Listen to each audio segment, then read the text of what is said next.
السلام عليكم. براق فيديو جديد. كيف حالكم يا القوم؟ كيف حالكم يا اخوان بيبو؟ ان شاء الله طيبين، ان شاء الله كويسين، عساكم بخير ان شاء الله.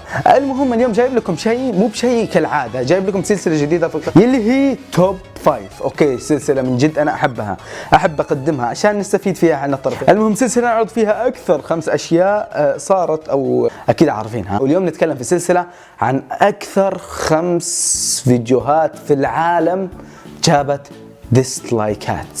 اوكي، بتشوفون شيء غريب جدا جدا جدا جدا جدا جدا جدا جدا جدا في هذا الفيديو. اوكي، بداية لازم تكونوا عارفين انها الفيديوهات كلها اللي بتشوفونها اليوم اكثر نسبة ديسلايكات هي فيديوهات اغاني. ليش؟ عشان فيديوهات الاغاني هي اعلى تقييما في اليوتيوب.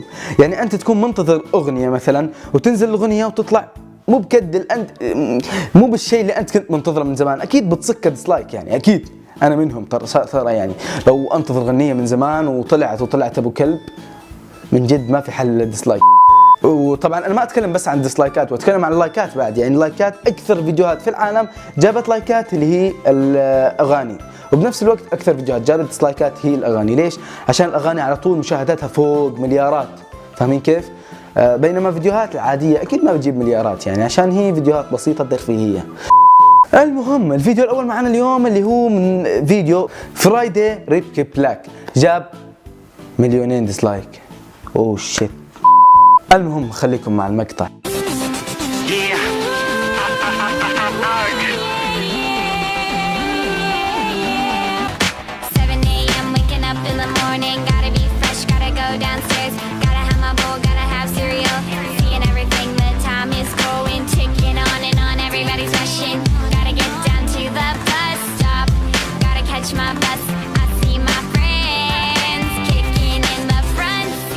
بس لا تنسوا ان عدد المشاهدات 97 مليون، مليونين من اصل 97 مليون شيء كثير مره. فانا ما ادري، احس ان هذا شيء ظلم ان 2,000,000 ديسلايك والباقي كلهم ما شاركوا بتعليقهم.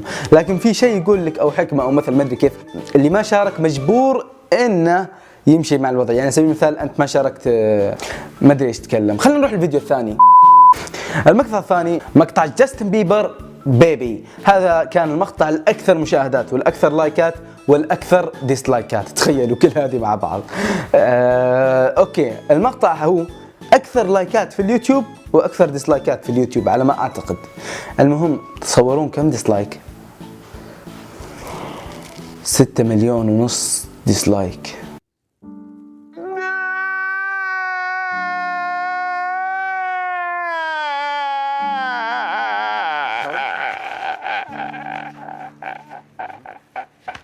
انت متصور 6 مليون ديسلايك يعني ايش؟ يعني دمار.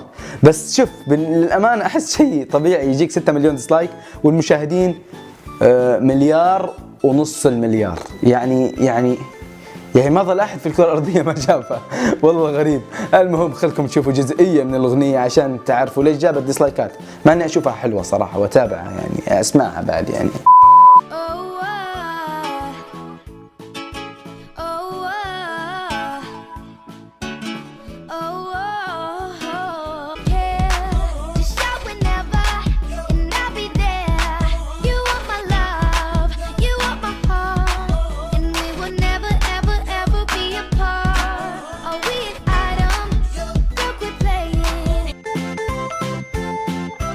الفيديو جاب 850 مليون مشاهدة و1,500,000 ديسلايك.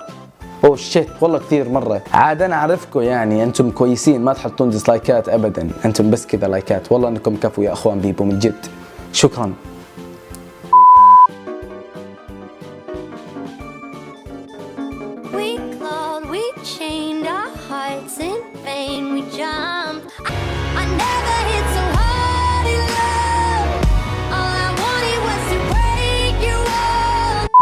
الأغنية الرابعة معنا اليوم اللي هي أغنية جاستن بيبر بوي فريند. من جد غنية مو كويسة، يعني مو حلوة أصلا، ما أدري إيش الهدف منها، إيش الغاية.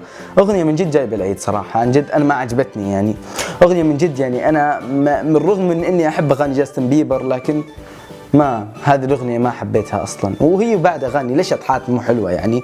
لكن المهم أغنية بوي فريند تقدر تبحث عنها وتشوف إنها جاي 500 مليون مشاهد. جابت 820,000 ديسلايك. لو تجيب يوتيوبر العرب كلهم تجمعهم مع بعض تعد ديسلايكاتهم كلها ما ظنيتها توصل مليون.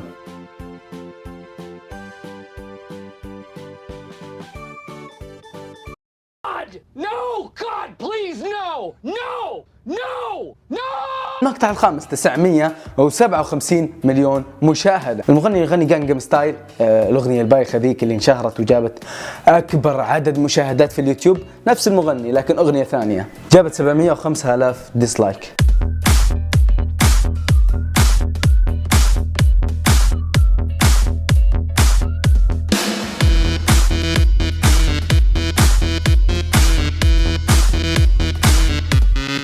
알랑가 몰라 왜 화끈해야 하는 건지 알랑가 몰라 왜 발기해 알랑가 몰라 وبس كذا نكون وصلنا لنهاية المقطع. في نهاية المقطع اشترك في القناة عشان تنضم لإخوان بيبو، لو ضغطك على زر اللايك هو دعم لي. ونشر المقطع، نشر المقطع مهم جدا جدا جدا جدا جدا، أهم شيء. فأنت لو تعزني وتعز قناتي انصحك تنشر المقطع عشان انت كذا تفيدني بشكل مره كبير. وبس كذا نكون وصلنا لنهايه المقطع. في نهايه المقطع حساباتي بالسوشيال ميديا كلها بنفس الاسم ظاهره امامكم على الشاشه، مستر بيبو جي. حياكم الله جميعا، استقبل من الجميع انتقاداتكم، تعليقاتكم، ملاحظاتكم، نصائح اسوي عنها فيديوهات، افكار عشان اسوي عنها فيديوهات، اخبار، اي شيء حياكم الله. تاكدوا 100% برد عليكم، خاصه في سناب شات وتويتر ارد عليكم على طول، ما ياخذ وقت ابدا عشان متواجد هناك طول الوقت. بينما بالانستغرام ممكن اتاخر شوي بسبب الرسائل الزايده ما شاء الله. وبس، بيس اوت.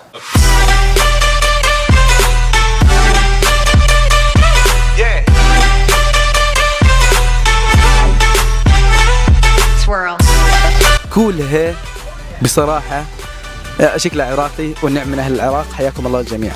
الزبده يقول اي العادات ايش افضل نوع مخدرات جربت؟ وصلنا للنقطه السريه بالمقطع، من جد بهذه النقطه ناس قليلين يوصلون لهنا، فانت لو وصلت لهنا ابي اميزكم. اكتب تحت وصلت، اكتب تحت ايش تكتب تحت، نبي شيء جديد كذا. اكتب وصلت لاخوان بيبو لنقطة هاشتاج اخوان بيبو المتميزين كذا، اخوان بيبو بعدين المتميزين كذا تيجي، فاهم كيف؟